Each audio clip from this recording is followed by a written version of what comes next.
Jamena, en passant par le Northside.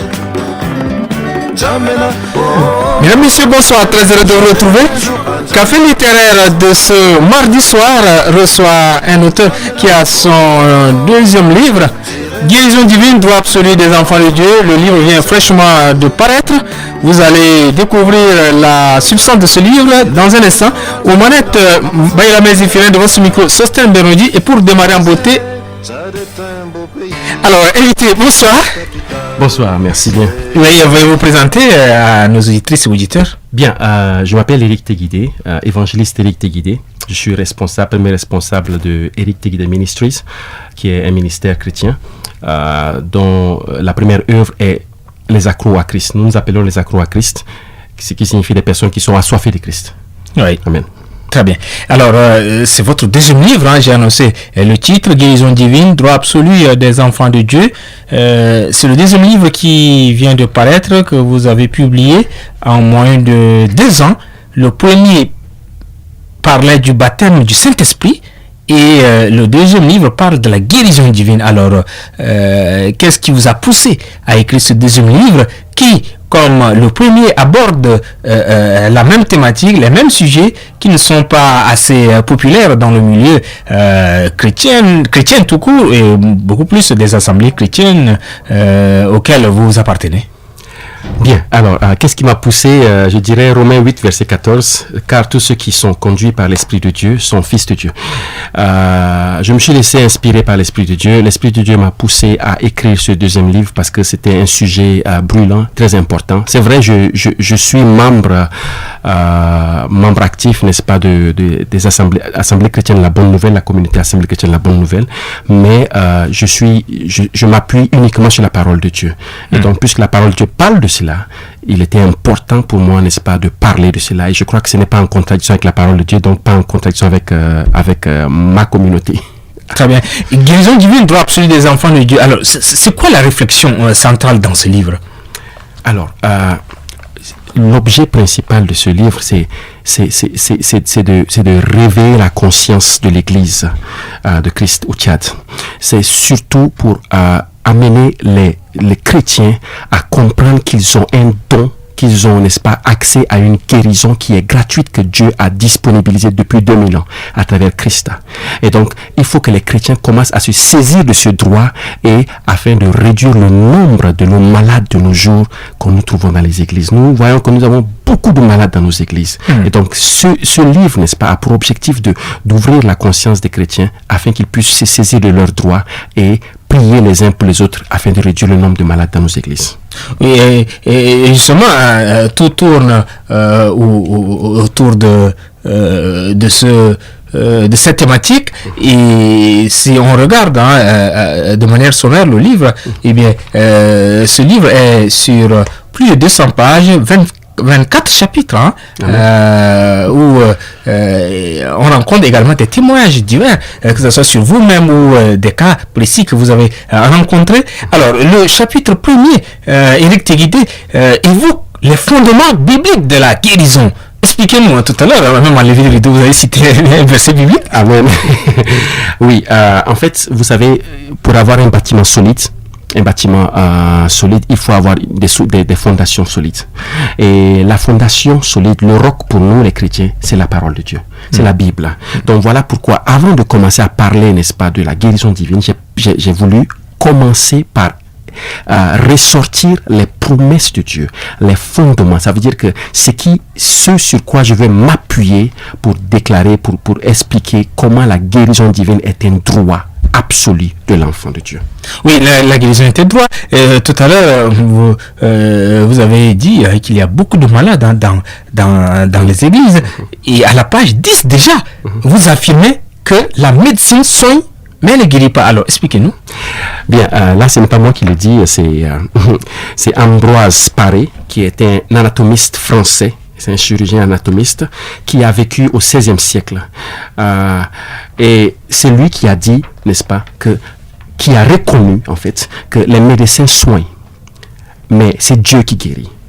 Les médecins, n'est-ce pas, ils soignent et ils attendent que le corps guérisse.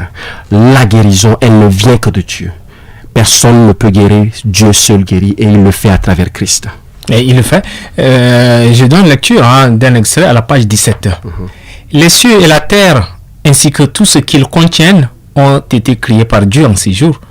Le 7e jour, Dieu s'est reposé et donc il n'y a eu aucune nouvelle création depuis ce 7e jour. On entend souvent parler de création de nouveaux virus dans les laboratoires, mais je trouve que cela est un abus de langage, car aucun homme n'est capable de créer une vie. Seul Dieu donne la vie. Ce que ces fous scientifiques font, par contre, c'est la manipulation de l'ADN des virus existants. En fait, ils interviennent par des manipulations génétiques dans le processus naturel de reproduction des virus afin que le virus reproduit soit particulier, mais il ne crée aucune nouvelle vie. Et vous avez cité un verset biblique par la suite. Ce qui a été créé, c'est ce qui sera. Et ce qui s'est fait, c'est ce qui se fera. Il n'y a rien de nouveau sous le soleil. S'il est une chose dont on dise, voici ceci, c'est nouveau, ces choses existaient déjà dans les siècles qui ont été précédés. Ecclésiaste chapitre 1, verset 9 à 10. Voilà. Amen. Alors, Éric Téguidé, vous traitez dans le livre des cas de maladie. Vous affirmez que les maladies sont les œuvres de Satan, du diable. Donc, alors, est-ce que c'est Satan qui a créé les maladies? Bien, comme je l'ai dit dans le livre, comme vous avez lu dans ce chapitre, dans le livre, Satan n'a rien créé. En fait, Satan n'a rien créé. C'est très important de comprendre cela. Satan n'a pas créé de maladies. Les maladies sont le résultat, n'est-ce pas, de la soumission à l'inconsistance du monde, de la créature, après le péché de Adam et de Ève. Amen. Donc ça veut dire que les virus qui existaient dès le commencement, parce qu'ils n'ont pas été créés maintenant, les microbes et les parasites ont été créés dès le commencement, mais entre-temps le corps de l'homme était glorieux, le corps de l'homme n'était pas soumis, n'est-ce pas, à l'inconsistance. Mais depuis que Adam et Ève ont péché, n'est-ce pas, ils ont été déconnectés. Dieu a dit, n'est-ce pas, ton corps, tu es poussière, tu retourneras à la poussière. Ça veut dire, en ce moment, le corps de l'homme, n'est-ce pas, était soumis à l'inconsistance. Satan utilise simplement les choses qui existent, les virus qui existent, et c'est lui qui affecte les hommes des maladies. Il les pousse vers les hommes. C'est lui qui crée des maladies dans les hommes. Il y a des maladies biologiques, il y a des maladies spirituelles qui existent. Luc 13, verset 16 nous dit ceci. Et cette femme qui est fille d'Abraham et que Satan tenait liée depuis 18 ans, ne fallait-il pas la délivrer de cette chaîne le jour du sabbat? Jésus était en train de nous dire clairement ici que Satan est celui qui s'occupe de rendre les gens malades et non Dieu. Oui, et voilà, au chapitre 4, vous parlez des guérisons qui sont aujourd'hui rares dans nos églises. Voilà. Alors, y a-t-il une explication? Oui, en fait, vous savez, la Bible dit, vous connaîtrez la vérité et la vérité vous rendra libre. En fait, ce que le Seigneur m'a enseigné, c'est que ce qui manque, c'est simplement la connaissance. La connaissance est là, mais elle ne nous est pas accessible, elle n'est pas révélée clairement. La raison principale pour lesquelles les maladies les guérisons sont de plus en plus rares dans nos églises, c'est à cause du manque d'enseignement dans ce domaine, dans nos églises. C'est ça la seule raison. Parce que si on enseignait régulièrement et on insistait sur ce thème dans nos églises, alors les églises, n'est-ce pas, les membres commenceraient à croire. Et s'ils croient, ils seraient affranchis, n'est-ce pas, de l'ignorance qui va ensuite, n'est-ce pas, les affranchir de la maladie. Voilà un peu. Alors, mais avant d'être affranchi, comme vous le dites, est-ce que le chrétien peut-il prendre des plantes médicinales? Les plantes médicinales proviennent ce sont des feuilles, ce sont des arbres. Comme je disais, Satan n'a rien créé. C'est Dieu qui a tout créé. Écoutez, je suis clair avec vous. Les médicaments pharmaceutiques comme les plantes médicinales, un chrétien peut les prendre pour se soigner. Je ne dis pas que c'est interdit. À partir du moment où vous connaissez, c'est clair, vous partez, vous connaissez les feuilles de nivacinier, vous partez, vous prenez, vous utilisez les feuilles de nimier pour certaines maladies. Il n'y a pas de problème. Les paracétamol que vous prenez, pas de problème. À partir du moment où vous partez prendre ses feuilles de minier ou ses feuilles ses feuilles de nivakinier avec un marabout qui va faire des incantations et qui va vous donner des règles à suivre, en ce moment, vous sortez, n'est-ce pas, de la voie de Dieu. Mais le livre est truffé de nombreux témoignages de vous-même et des autres. Vous pouvez nous en donner un ou deux? Personnellement, moi, le témoignage qui m'a beaucoup marqué, c'est le témoignage de ma fille qui était très malade. Elle était partie quelque part chez sa tante et quand elle est rentrée, elle a commencé à vomir.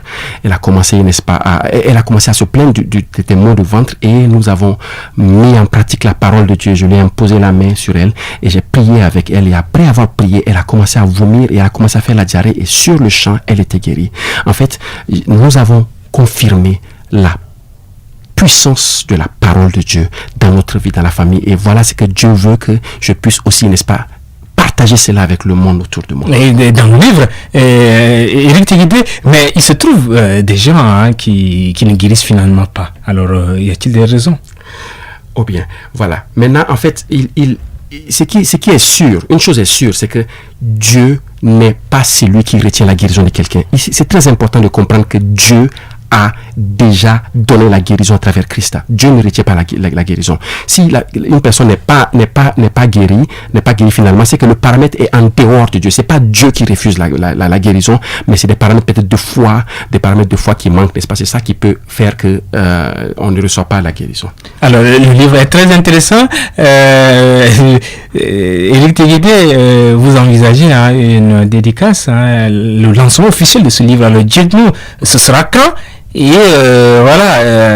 pour ceux qui, même avant la dédicace, vous veulent vous contacter, vous allez également nous laisser vos contacts. Bien, nous envisageons une dédicace, la cérémonie de dédicace qui aura lieu ce samedi qui arrive, le 26 novembre 2022, de 15h à 18h à la communauté Assemblée chrétienne La Bonne Nouvelle à Moursal, non loin de LTC, avec des chantres qui vont accompagner cela, comme les chantres à magie et les chantres à la GEF. Donc pendant ce temps, nous allons prier aussi pour les malades ce jour-là. Ce serait comme un atelier pratique. Donc nous allons tester. Il y a beaucoup de témoignages, de cas pratiques dans le livre. Amen. Et maintenant, pour nous contacter, pour ceux qui sont intéressés, n'est-ce pas, pour pouvoir avoir plus d'informations, nous contacter, c'est le 68 04 85 75 ou 92 61 83 00. Donc le livre est déjà disponible, hein? Le livre est déjà disponible, mais il commencera à être vendu à partir de la dédicace, du jour de la dédicace. Après la dédicace, nous allons vous donner plus d'informations par rapport au point de vente de ce livre. Guérison divine, droit absolu des enfants de Dieu, 202 pages, voilà, en dépit du nombre de pages, le livre va se vendre à une modique somme de 5000 francs. Hein. C'est même, comment on appelle, vous avez cassé le prix. Amen. J'ai voulu rendre le livre accessible à tout le monde. Voilà, c'est ça qui me préoccupe plus, quoi. Merci. Alors, pour ceux qui désirent avoir ce livre, eh bien, rendez-vous le samedi 26 novembre 2022 à 15h. 15h30, à partir de 15h. À partir de 15h pile. Au niveau de l'Assemblée chrétienne, La Bonne Nouvelle, située sur l'avenue Mobutu, non loin du lycée technique commercial. Merci à vous, Éric Téguidé, d'être venu nous présenter la substance de votre livre. Amen. Ici se referment les pages de ce numéro de café littéraire. Merci. Voilà, dans ce livre, l'auteur démontre à la lumière de la parole de Dieu et à travers ses expériences personnelles que la guérison divine fait partie intégrante du salut. Allez, cherchez à lire ce livre. Merci à Zéphirin. Merci une fois de plus à l'auteur et à mon invité. Merci aux auditeurs. À mardi prochain. Au revoir. J'irai un jour à Djamena, en passant par le Tchad. Djamena.